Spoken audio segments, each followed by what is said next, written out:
NEET exam में अब यार 2 हफ्ते से भी कम टाइम बचा हुआ है। आई नो ऐसे पॉइंट ऑफ टाइम पे मैक्सिमम जो नीट एस्पिरेंट्स हैं उनके माइंड में काफी सारे थॉट्स आ रहे होंगे, बहुत एंग्जाइटी फील हो रहा होगा। ये सब चीजें कॉमन है एंड इनफैक्ट मैं एज ए एस्पिरेंट जब था तब भी मेरे को फील हुआ था।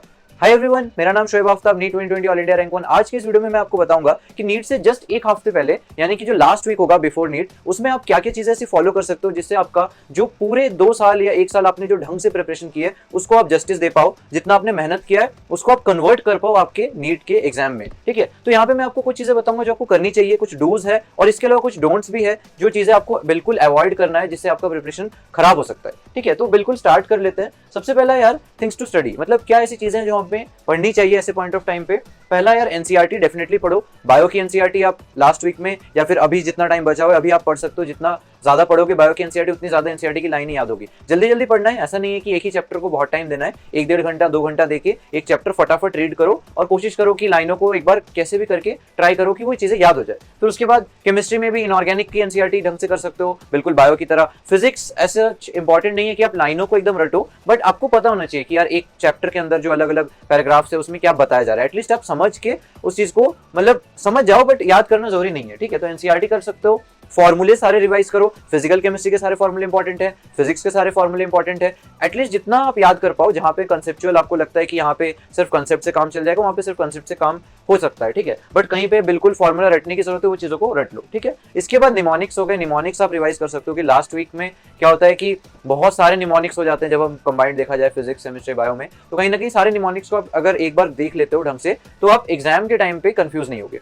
ठीक है, चलो इसके बाद आते हैं यार फास्ट रिवीजन। क्योंकि यार लास्ट वीक है, ज्यादा टाइम है नहीं, तो हमें ऐसी स्ट्रेटेजीज चाहिए जहां पे हम लोग बहुत जल्दी एक चैप्टर को फटाफट कर सकते हैं। उसमें क्या तरीके हैं, देखो सबसे पहला है वन शॉट वीडियोस। आपको यूट्यूब पे से बहुत सारे वीडियोस मिल जाएंगे जहां पे आप क्या कर सकते हो, सिर्फ अगर वो वीडियो देख लेते हो तो काफी अच्छा आपको एक समरी मिल जाता है, आपको एक ढंग का आइडिया लग जाता है कि इसमें क्या क्या इंपॉर्टेंट है। ज्यादातर वन शॉट वीडियोस में आपको जो टीचर होते हैं वो ये भी बता देते हैं कि यहाँ से आप क्वेश्चन एक्सपेक्ट कर सकते हो, ये पार्ट इंपॉर्टेंट है। तो वन शॉट वीडियोस में आप बहुत जल्दी फास्ट रिवीजन कर सकते हो। इसके अलावा एनसीईआरटी की रीडिंग करो, ज्यादा से ज्यादा। पहले मैं पॉइंट कवर कर चुका हूँ, पीसीबी में एटलीस्ट बायो करना है, इनऑर्गेनिक करना है और बाकी पार्ट्स में एटलीस्ट समझना है। लाइनें याद नहीं हो इंपॉर्टेंट नहीं है। ठीक है, चलो फिर हैंडबुक का यूज कर सकते हो। हैंडबुक अगर आपके पास हो ऑलरेडी आपके कोचिंग में या फिर आपने ऑलरेडी खरीद रखा हो तो आप उसमें उसको यूज कर सकते हो। नहीं हो कोई दिक्कत नहीं है, मेरे टेलीग्राम चैनल लिंक मैं डिस्क्रिप्शन में नीचे डाल दूंगा, वहां पे जाके चेकआउट कर सकते हो। मैंने सारे हैंडबुक्स डाल रखे हैं और भी नए नए जो चैप्टर्स के आ रहे हैं वो मैं डाल रहा हूँ कंटिन्यूअसली टाइम टू टाइम। तो हैंडबुक से आप फटाफट फास्ट रिविजन कर सकते हो। ठीक है, तो ये तो हो गई यार रिवीजन की बात। अब आप कहोगे कि यार क्वेश्चन प्रैक्टिस के लिए क्या रिसोर्स ढूंढे, तो ऑब्वियसली यार क्वेश्चन प्रैक्टिस के लिए मैं सजेस्ट करता हूँ बहुत सारे ऐसे ऐप्स है मार्केट में। जैसे मेमोनीट का एक एग्जांपल अगर मैं लूँ यहाँ पे, मेमोनीट में क्या यार एक्सपर्ट से क्यूरेटेड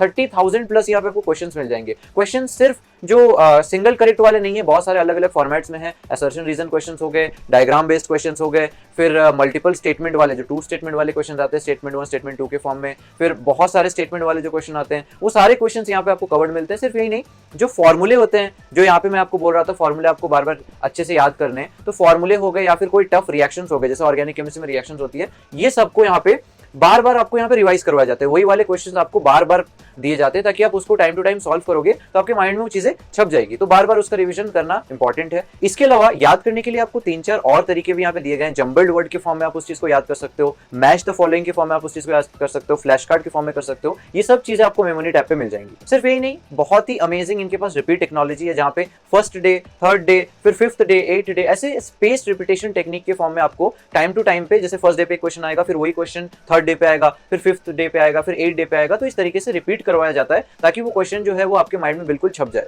मेमोनीट के लेटेस्ट अपडेट में उन्होंने नए तरीके इंट्रोड्यूस किए, जैसे कि क्रॉसवर्ड हो गए, पजल्स हो गए, मीम्स हो गए, जिससे आप और फन तरीके से चीजों को सीख सकते हो। इसमें टेस्ट सीरीज भी है जो 100% एनसीईआरटी बेस्ड है। फुल सिलेबस टेस्ट सीरीज मिल जाएंगे और सब्जेक्ट वाइज टेस्ट सीरीज भी आपको यहाँ पे मिल जाएगा। 3 लाख प्लस स्टूडेंट्स ने इस ऐप को डाउनलोड किया है और इतने सारे क्वेश्चन सॉल्व किए हैं। लिंक मैं डिस्क्रिप्शन में डाल दूंगा, आप मेरा कोड यूज कर सकते हो सोएब 300, यहाँ पे आपको एडिशनल डिस्काउंट मिल जाएगा। फिर वापस आते हैं हमारे वीडियो में। मैं आपको मॉक टेस्ट के बारे में बता देता हूँ। मॉक टेस्ट यहाँ पे लास्ट वीक पे देना इतना इंपॉर्टेंट नहीं है, यहाँ पे मैं लिखा है कि नॉट प्रेफर्ड, बट आप क्या कर सकते हो, प्रीवियस ईयर, एक सेकेंड, प्रीवियस ईयर वाले जो पेपर्स है वो आप सॉल्व कर सकते हो। जैसे 23 का भी आपका एग्जाम है, आप 22 का करो, 21 का करो, 20 का करो, ऐसे आप 3 दिन में 3 अलग अलग पेपर ट्राई कर सकते हो। ठीक है, एटलीस्ट लास्ट 3-4 साल के पेपर आप लास्ट वीक में ट्राई कर सकते हो सॉल्व करना। इसके अलावा मिस्टेक बुक, जितने भी आपने अब तक मॉक टेस्ट दिए उसकी अगर आप एक मिस्टेक बुक बना रहे हो जहाँ पे आप अपने सारे मिस्टेक्स को नोट डाउन कर रहे हो, उस मिस्टेक बुक को देखना बहुत इंपॉर्टेंट है। क्योंकि कई बार ऐसा होता है कि जो मिस्टेक्स हम करते हैं अपने मॉक टेस्ट वगैरह में वो चीजें रिपीट होने की टेंडेंसी रखती है, क्योंकि आप कई बार सेम मिस्टेक को बार बार कर रहे होते हो। तो वो मिस्टेक बुक जरूर देख के जाना, वरना वैसे क्वेश्चन कई बार अगर नीट में आ गया तो आपको वो गलत हो सकता है।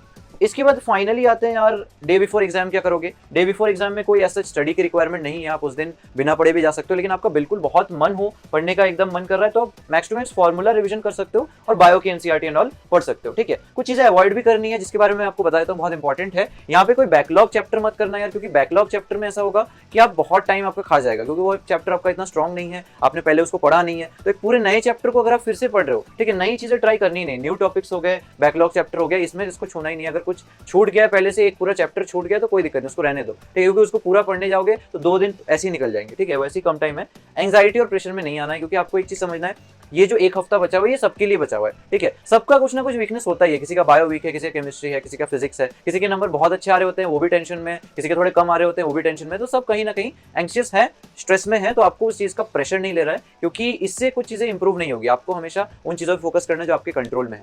तो यार आज के वीडियो में बस इतना ही था। होपफुली आपको वीडियो अच्छा लगा होगा। अच्छा लगा हो तो लाइक शेयर सब्सक्राइब जरूर कर देना, आपके फ्रेंड्स के साथ शेयर जरूर करना। मिलते हैं अगले वीडियो में, तब तक के लिए बाय बाय।